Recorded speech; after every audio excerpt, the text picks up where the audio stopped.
The Extra Point, sponsored by Good Morning Mattress Center. How's it going, sports fans? Welcome into the second week of The Extra Point. A lot of games to get to tonight. I'm Austin Greenland. And I'm Michael Rinker. Last week we got the chance to see many of our Wiregrass teams, now two that impressed us, faced off against each other in this week's Game of the Week. That's right, Michael. For that, we have to head up to 431 to Henry County for a County 37 rival, where we have ourselves a good old rivalry game between Abbeville and Headland. And it's where we find our Sylvie Sparks standing by with a recap. Sylvs? Game of the Week, sponsored by ENG Care. This week's Game of the Week isn't just any old rivalry matchup. It dates back 101 years. Since then, it's been a bitter intra-county rivalry, and tonight wasn't any different. Play of the opening drive for the Rams, QB Jackson Williams puts it up deep downfield, connects with Cornelius Arnold, who gets in the end zone. That's a 75-yard touchdown pass to start this game. It's 8-0 Rams after the 2-point conversion. But the Yellow Jackets will answer. QB Christopher Billings hands it off to Kendrick Carter, who runs it about 15 yards for the score. Jackets on the board, but don't get the 2-point conversion. 8-6 Rams. After an offsides call on Abbeville brings up first down for the Rams, it's Williams again calling his own number, taking it down the sideline. It's a house call. The Rams strike back. Headland goes up 16-6 in this rivalry. Headland driving again. Luke Nelson takes the snap, hands it to Williams, looks deep downfield to find Caleb Dozier. He'll find the end zone once again for the Rams.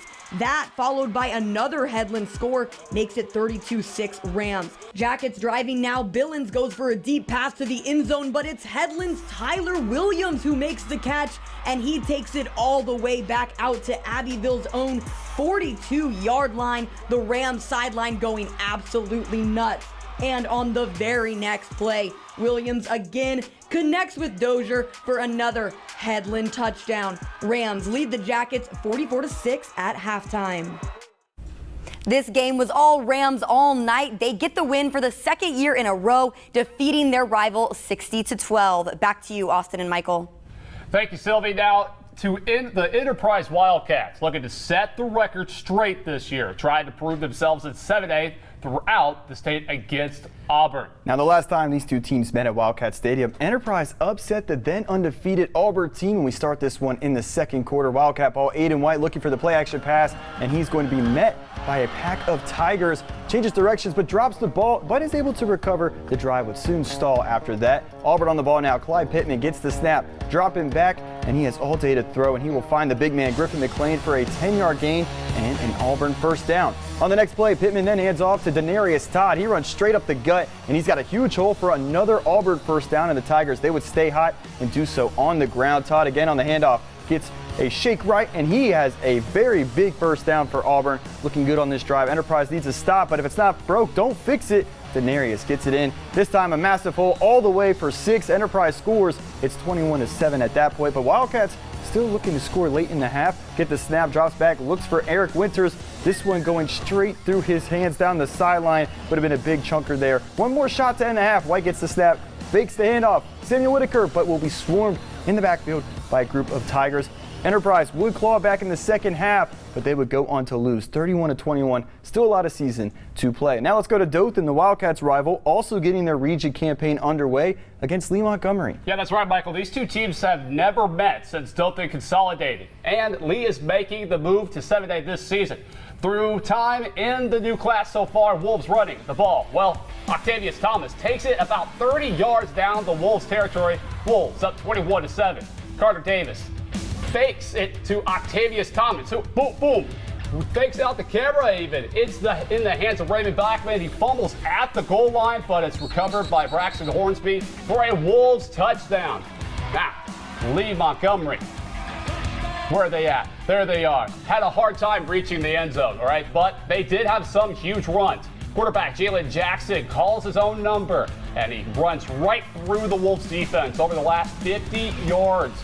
Great run, young man, that is for sure. The Wolfpack says they had enough of the big runs. Corey Salter stops the quarterback. He had multiple sacks tonight, and that would just be one of those.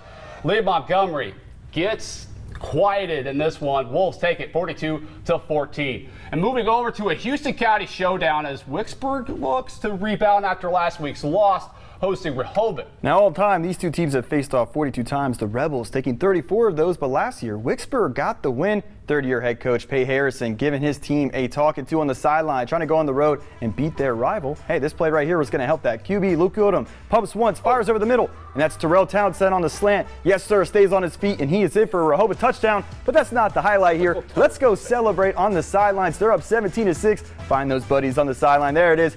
Howabunga, dude. Let's hang loose. The Rebels having a party. Next possession for Wicksburg. What can they do? Gabe Glover from the gun, looking for his man down the field, but it's going to be picked off by Rehoboth's David Craddock. He's going to bring it up the field. So penalty yardage will bring the Rebels back. And then we go into the break 17-6. The students from Rehoboth loving this big road performance. And let's go to the second half. First drive for the Rebels. Odom on the play action boot. Finds his man Caleb Chadwick wide open in the flat, and the big man rumbling and tumbling down the field. He's going to get upended right here, but that is a huge chunk play for the Rebels. Everything working on offense. And why not throw in some trickery? This is a double pass here, and all by himself is Townsend. Once again, he fell in, and that's another touchdown for Rehoboth. It's another Rebel party in Wicksburg. The Rebels will go on to win 31-12 on the road. It's a party. It's a party indeed. All right, well, we still have a lot of action to show you tonight. We'll be right back after the break, so don't turn that dial. Austin, let's get it. Let's get it, baby. Be right back.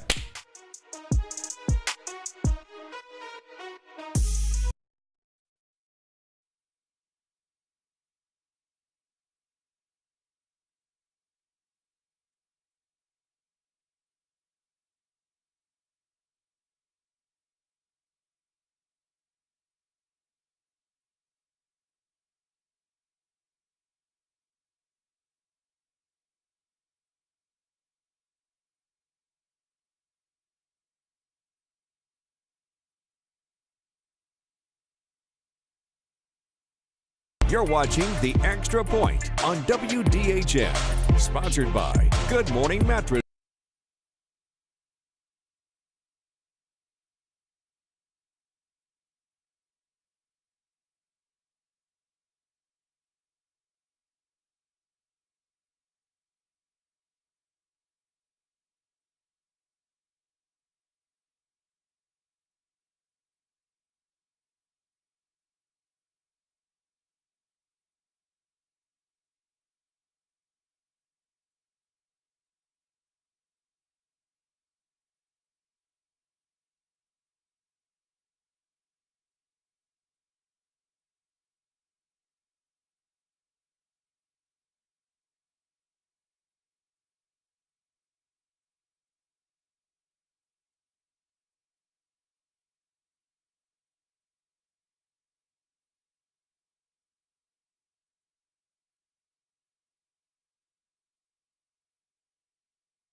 You're watching The Extra Point on WDHM, sponsored by Good Morning Mattress Center. Well, welcome back, everybody. The Houston Academy Raiders are fresh off Week 1 0 win over Wicksburg. This week, they return to Northcutt to play Daleville. Yes, let's get right into the highlights here. This one last year was lopsided, and this year, well, the theme of the party was wash out the Warhawks, and that's exactly what they plan on doing tonight. In the powder blues looking great. Raiders already up 7-0. Quarterback Caden Mitchell fakes the handoff to John Daughtry. He's going to hit George Zeron on a slant, and he is in. Raiders go up 14-0. Now Daleville on offense, backed up deep in their own end. Raiders going to get it done on the other side of the ball. Omarion Pinckney throws a pick to same player, George Zeron. He takes it back, almost scoring. Number 15 getting inside the Warhawk red zone right there, and that'll set up good things for Houston Academy later on their offensive possession inside the goal line. Backed up a little bit due to some flags, but Caden Mitchell, he's got that rocket for an arm, no problem. Zips one to Will Wells, his man, for his third passing touchdown tonight. Let's take that final score. They win 45-0. Looking good indeed. Let's go to Eastern Houston County. Two teams trying to right their ship after a Week 1 loss. Providence visiting Ashford. That's right, Michael. This game is now a region bout with Ashford making the move down to 3A. Let's head out to W.H. Brown Field. We joined this game late in the second quarter with Eagles in possession, up 14. Kyler Sims in motion, gets the pitch from Craig Pittman, the third. Sims finds a hole and is almost brought down, but remains control. The Eagles still on offense. 4th down and 11 for the Eagles, and Pittman, the third, rolling out, finds his receiver. Down the field, the Eagles knocking on the door, and Pittman again hands off to Vander Ryland, who finds a hole and stretches the ball all over the line. A little Tebow action? What was that? The Yellow Jackets, they get a ball to try and score before the half. This can't get to really work out, though. Lawrence to the 10th, Gunn takes it over, and Eagles go into the half up 21. Final, Providence Christian pulls away with it over the Ashford Yellow Jackets, 35-8. Now to Skipperville, right? The GW Log Rebels and the Slocum Red Tops going at it again tonight. Now, last year, these two teams were in the Wiregrass, one of the top teams in the Wiregrass. A lot has changed since then. Let's go ahead and take these highlights, and we're starting strong in the first drive of the game as the Rebels come out in their home field. Got some new jerseys. A lot of teams repping new uniforms this year, and here they are. Their drive with a 30-yard run with Cohen Pritchett, putting them firmly on the 35. Shakiri Redding took them the rest of the way, shaking off his way into the end zone. Rebels scored first. The Red Tops were quick to fire back as well, with quarterback Kay Burge finding Rashawn Miller Jr. down the yard for 33 yards on the passing play. And later on, GW Long did not take that too kindly. That's an interception courtesy of Braden Whitehead, one of the returning players for the Rebels. Next quarter, Slocum decided to teach us what it means to fly with incredible jumps on both offense and defense. One-handed catch by Rashawn Miller once again.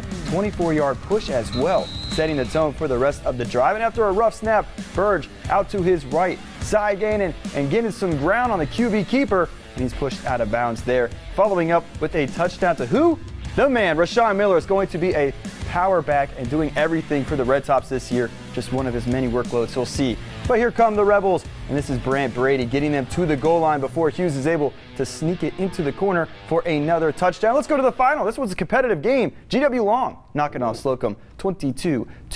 We're going to stay in the Dale County area, this time in the city of Ozark. We have ourselves a showdown between Dale County and Carroll. That's right. I was right there at the action. Both schools coming off a Week 0 loss. So who would put that first W in the win column? Let's find out.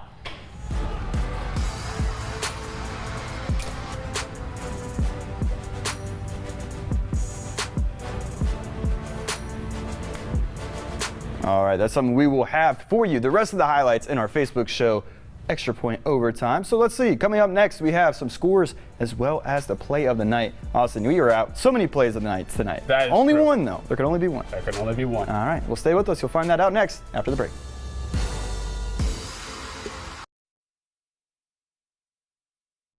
What?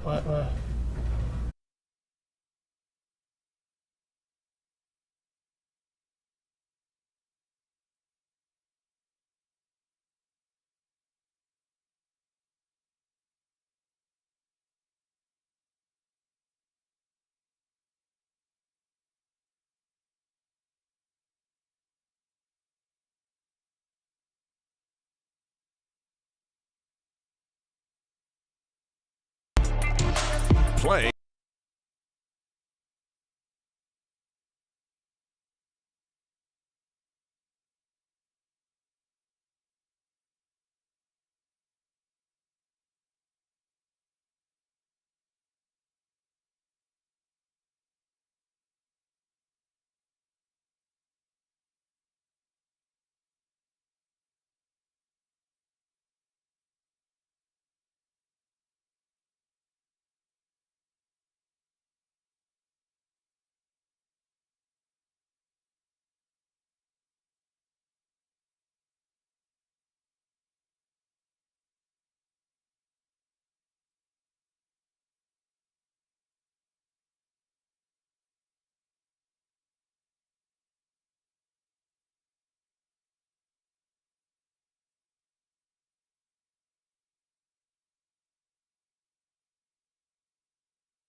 Play of the night, sponsored by Lewis Smith Supply Company.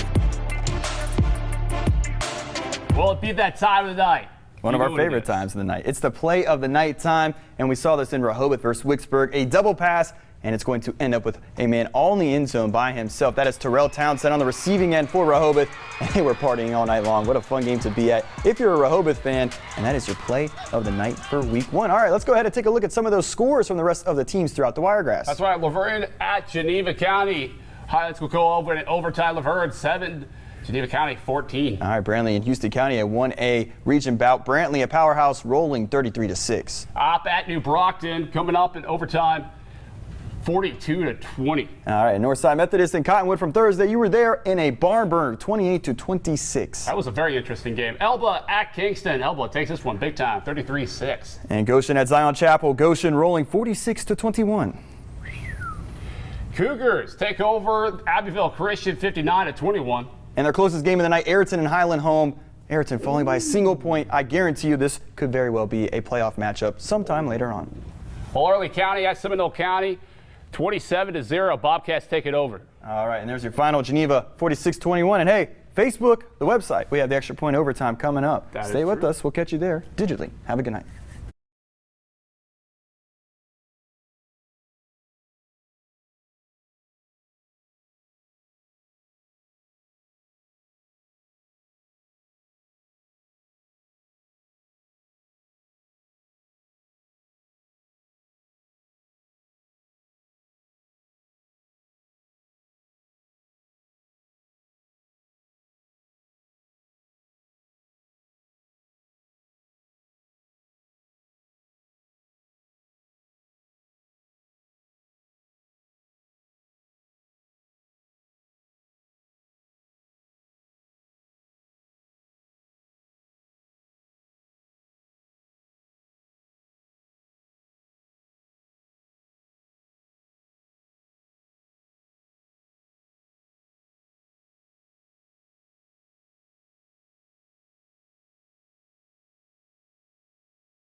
This is the Extra Point Overtime.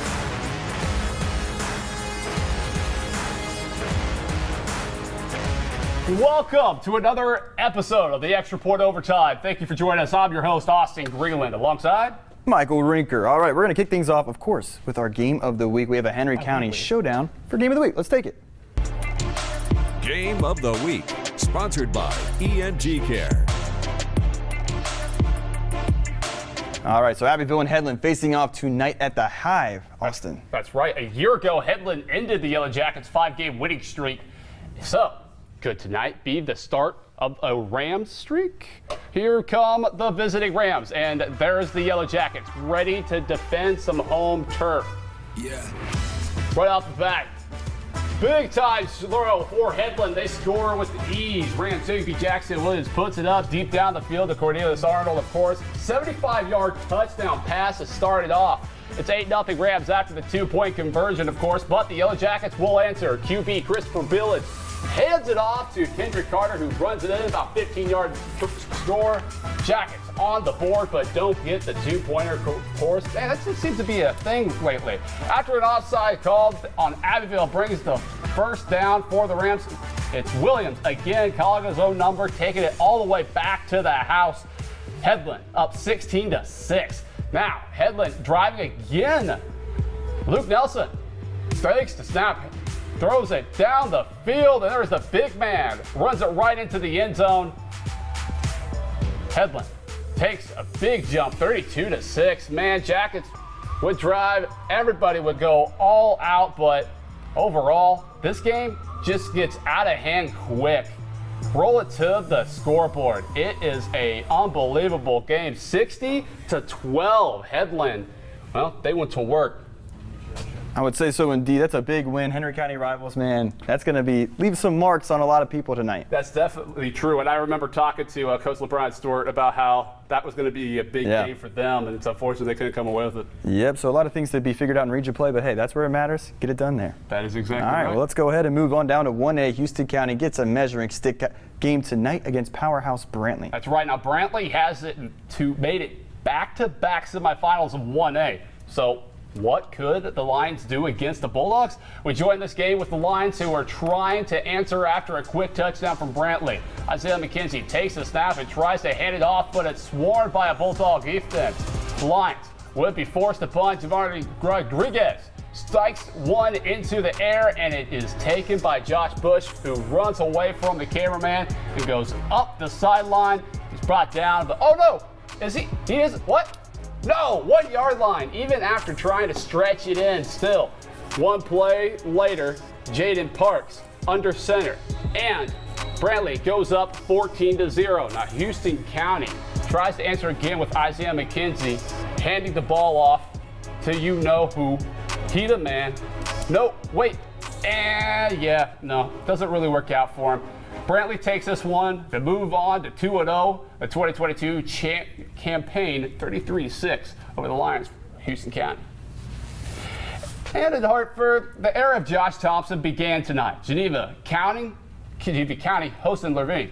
Now, the Bulldogs have only played Laverne 2 times the last time before. All of these players were born, even before we were born, Austin, in 1997. Let's pick this one up right in the highlights. First drive for Laverne ends with this one going on the ground on 3rd down. Looking good until Geneva County's Brendan Hall from his safety position flying down the field, blowing up the play, ending the drive. Next Laverne drive back into the offensive end. Oh no, the snap goes over the quarterback's head. It's bobbled around. The Bulldogs come away with it. Grayson Bell, number 54. Yes, sir, that's my ball.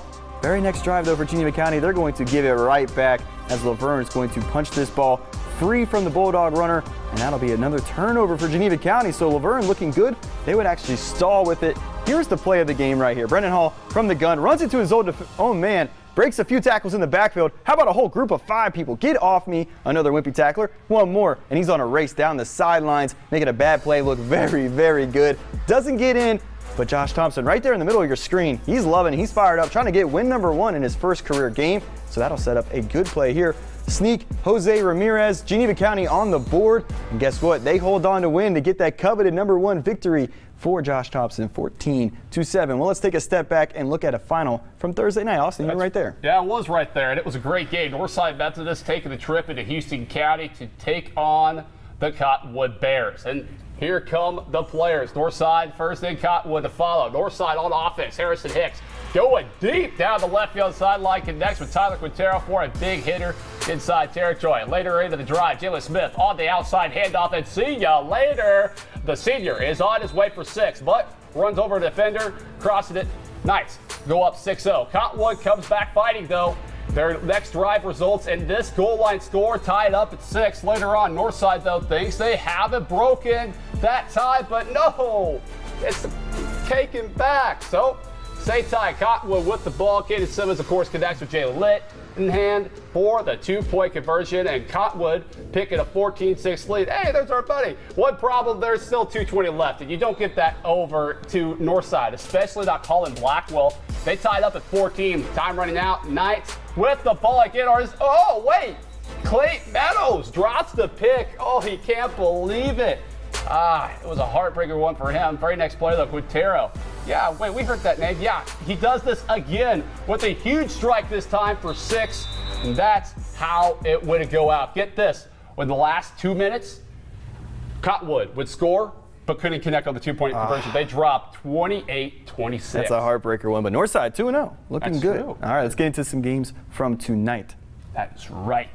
Now, to Enterprise, the Wildcats looking to set the record straight this season, trying to prove themselves in 7A. Right throughout, guess what? Got to go through Auburn. Got to go through the Tigers. Well, the last time these two teams met at Wildcat Stadium, the rain was coming down. Enterprise used that to their advantage, beating the undefeated Auburn Tigers team back in 2020. Here we are in the second quarter. Wildcat ball. Aiden White looking for the play-action pass. He's met in the backfield, though, by a pack of Tigers. Loses the ball. No worries. He would get on it, but the drive would soon stall after that. Now Auburn with the ball. Clyde Pittman gets the snap, drops back, has all day to throw, and with that comes a good connection here with Griffin McLean for a 10-yard gain and a first down for Auburn. Next play, Pittman hands off to Denarius Todd. He runs straight up the middle and has a huge hole for another Auburn first down, and they're going to stay hot on the ground.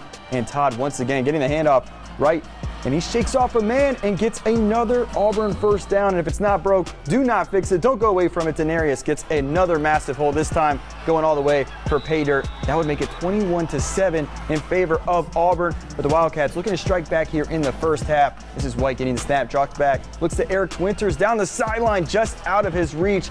A big miss right there. One more shot to end the half here. It's going to be the handoff to Samuel Whitaker, but he will be brought down by the Tigers. That's where we ended the first half. It was an instant classic, though. Enterprise would claw all the way back into this one in the final seconds. Thought they had a touchdown to bring in within 3. They would go on to lose 31-21. Let's head over to the Circle City Wildcats rival Dothan, getting their region campaign underway against Lee Montgomery. That's right, Michael. Now, these two teams have never met since Dothan consolidated, of course, and Lee is making the move to 7A this season. So, throw time in the new class so far. Wolves running the ball well. Octavius Thomas takes it about 30 yards down to the Wolves territory. Wolves go up 21-7 overall. Carter Davis fakes it to Octavius Thomas, even fakes out the cameraman. Woo! It's in the hands of Raymond Blackman. Fumbles at the goal line, but he gets it overall. Lee Montgomery had a hard time reaching the end zone, but they did it. Have some big, huge runs, right? Quarterback Jalen Jackson calling his own number, and he runs through the Wolves defense over at least 50 yards. Of course, get back to it. Quarterback had multiple sacks tonight. Long story short, Wolves take this one easily, 42-14 over the Lee Montgomery Generals. All right, where are we going? Houston County? Yeah, all right. Houston County, why not? As Wicksburg looks to rebound after last week's loss, right? Yeah. Hosting Rehoboth. Whew. Another Houston County rivalry here. All time, these two teams have faced off 42 times. Rehoboth taking 34 of those. Wicksburg, though, got the win a year ago. And here is third-year head coach for the Rebels, Pate Harrison, giving his guys a talking to. They are up 7-6, or I should say 10-6 here. Let's make it 17-6. Luke Odom finding his man. That is Terrell Townsend over the middle. Skips through those two tacklers. He is in for a Rehoboth touchdown, but it's time for the celebration. Is this a soccer game? Because look at this. Look at this team celebration right here. The Rebels having the time of their life in Wicksburg on the road as well. It's 17-6. Next possession for Wicksburg. Gabe Glover looking over the middle. This will be picked off by the Rehoboth's David Craddock, and he's going to bring it up the field, and he'll be brought down. Rebels still leading 17-6 at the half. The student section, how about it? They're trying to hunt down some Panthers tonight, and they would do just that in the second half. Here we go. Odom once again on the play action boot. Going to find Caleb Chadwick wide open, and the big man, he's got some room down the right side of the field, getting all the way down inside the 25-yard line. That'll set up this play right here. A screen to Russell Ass. It's a double pass, not a screen. And all by himself is Terrell Townsend making the snag. That's all he had to do. And it's another Rebel party in Wicksburg. They go on to win big, 31-12 on the road. Well, when we welcome back, I guess the Houston Academy Raiders are fresh off week 1-0 win over Wicksburg. This week they return to Northcutt to play Daleville. And now this region matchup was pretty lopsided a year ago. The Raiders winning 50-6. Would something change this year? Well, let's go to it. Raiders' theme this year was to wash out the Warhawks in the powder blue jerseys. That's exactly what they would do. Already up 7-0, Caden Mitchell fakes the handoff to John Daughtry, hits George Zeron on a slant across the middle, make it 14-zip in favor of the home team. And the Warhawks here backed up on their own end zone. Raiders getting it done on the other side of the ball. Marion Pickney's going to throw a pick to the same player, George Zeron. He takes it in all the way inside the 20 into the 15. Crossing the field now, he's inside the 10, but he would be brought down before reaching the 5. And that'll bring on a penalty here on offense for Houston Academy. That's no problem. Katie Mitchell, you know the deal. He's going to zip it, and this time he finds his number 1 man, number 10, Will Wells. He's in his 3rd passing touchdown on the night. They will go on to win 45-zip. Another statement there in 3A. And let's go to Eastern Houston County. 2 teams trying to right the ship after week 1 losses. Providence Christian facing Ashford. That's right, Michael. Now this game is now a region bout, with Ashford making the move down to 3A. Let's head out to W.H. Brown Field. We joined this game late in the second quarter with the Eagles in possession up 14, and Kaiser Sims in motion. Gets the pitch from Craig Pittman, the 3rd. Sims finds a hole and he's almost brought down. Remains control. Rumbles for a big game. Eagles still on offense. 4th down and 11 for the Eagles, and Pittman, the 3rd again, rolls out and finds his receiver Grant Baker for the 1st down. Eagles knocking on the door. Pittman, the 3rd, hands off to Banner Ryan, who finds the hole and stretches the ball over the line for the score. Celebrate. It's the only way you know. Pray. The Yellow Jackets didn't get the ball and try to score before the half. Will Hart, Lawrence, in 10th, gun, takes it and looks for something downfield, rolls over. Eagles go on up to half, 21-0, and end up taking it all the way over in the end, 35-8. Now to Skipperville. The GW Long Rebels and the Slocum Red Tops going at it again tonight. Now, last year, these were 2 of the top teams throughout the entire area, but a lot has changed for both sides. So let's go to the lights, and we're going to start off strong in the first drive of the game as the Rebels make their entrance. New uniforms. A lot of teams sporting those new uniforms in the early portions of the season. Here we are. Rebels drive a 30-yard with Cohen Pritchett pulling them on the firmly 35-yard line. Shakir Redding took them the rest of the way, shaking off a tackle and getting in for the touchdown. But the Red Tops were quick to fire back with quarterback Cade Burge finding Rashawn Miller Jr. You hear his name quite a bit tonight. 33 yards picked up right there. GW Long didn't take that too kindly, though, on the pass. That is going to be an interception courtesy of Braden Whitehead. Rebels fighting back and getting the ball back. In the next quarter, though, Slocum decided to teach us what it means to fly with incredible lanes on defense, knocking that ball down. And here is Rashawn Miller Jr., a one-handed catch for number 1, and he's going to power his way for a 24-yard pickup and set the tone for the rest of the drive. After a rough snap, Bird swept to the side, gaining some ground. He's going to keep it, and he's later on pushed out of bounds, but picking up positive yardage there. And hey, let's cap it off with number 1, Rashawn Miller. You better guard him. Here he is, wide open in the end zone, and he's going to walk in. Near the end of the half, though, the Rebels were determined to take their lead back. Bryant Brady getting them to the goal line right here, putting the shoulder down, and here we go, finishing it off there. Now, GW Long in a good one here, 22-15, beating Slocum. All right, well, let's stay in Dale County, go to the city of Ozark. We have ourselves a showdown between Dale County and Ozark, Austin. That's right, Dale County and Carroll. Both schools coming off a week 0 loss, so who would put that first dub in the column? Well, let's find out. Eagles and Warriors, right, wrapped and strapped. Warriors, of course, gain 2 on a safety in the first, but we have to take it a second, right? The high snap over Keyshawn Cole's head rolls into the hands of Christian Ross, who takes it all the way back to the end zone for the scoop and score. The Memphis commit did a lot of damage tonight. Warriors up 9-0. Next kickoff, Lakeith Pearson, who Joe Speed runs it all the way back to the house. Carroll's fires begin 9-6. Warriors, though, this game was super wild. Justice Snell rips the ball late in the second, 4th, the touchdown. See him in the back corner. Eagles would soar into the half up 12-9 over Dale County, and they just never looked back. Final in Carroll, 39-9. 39 straight points. That's a difference. Play of the night, sponsored by Lewis Smith Supply Company. Awesome play of the night. This show just flew by, it seemed. It did. We had a lot of highlights, too. Yeah. All right, so let's go and take that play of the night. You saw it earlier, Rehoboth using the double pass to perfection. The screen, the fake, the man downfield. Terrell Townsend all by his lonesome. And the Rebels go on to win big on the road against a rival in Dale County. That is your play of the night. And hey, let's go ahead and run through some of the scores that we have throughout the Wiregrass. That's right. Laverne goes up against Geneva, but can't come out with it. Geneva comes up with it 14-7. All right, Brantley and Houston County, you saw the highlights earlier. The Bulldogs going into Columbia, beating the Lions 33-6. Yeah, and the Bobcats of Opp send to take it over New Brockton 42-20. And then Thursday night's game, Northside at Cottonwood. Northside in that barn burner, as you were saying. 2-point conversion separated this one. Northside wins 28-26. And Elba went to Kinston, and they did some business. 33-6 is the final there. And Goshen at Zion Chapel. Zion Chapel still looking for that first win on the year. 46-21 in favor of Goshen. And Crenshaw at Abbeville Christian. Of course, Crenshaw knew what they were doing. 59-21 the final there. And the nail biter of the evening that we were unable to get to, but this one came down to a single point. Highland home would get the best of Ayrton by just 1 point. That's right. 34-33 is the final there. And Bobcats take over Seminole County 27-0. And Geneva at Bozeman down in the Bay County area. Geneva getting a win and coming back to Alabama a victor 46-21. And hey, let's think about next week already and go ahead and take a look at some of the matchups that we have. Rehoboth and Carroll starting us off. That might be a game of the week right there. That's right. And Abbeville hosts Cottonwood. That's one I'm really going to be looking forward to. Both these teams seem to have struggled in games, and I think that's going to be a dogfight. Yep, they're going to need it. In Geneva County, oh, how about this? Geneva and the boys from Slocum facing off against the City Boys. That's right. And Arrington, of course, down the road, the new look for Geneva County Bulldogs host the high-powered Arrington Purple Cats in a two-way showdown.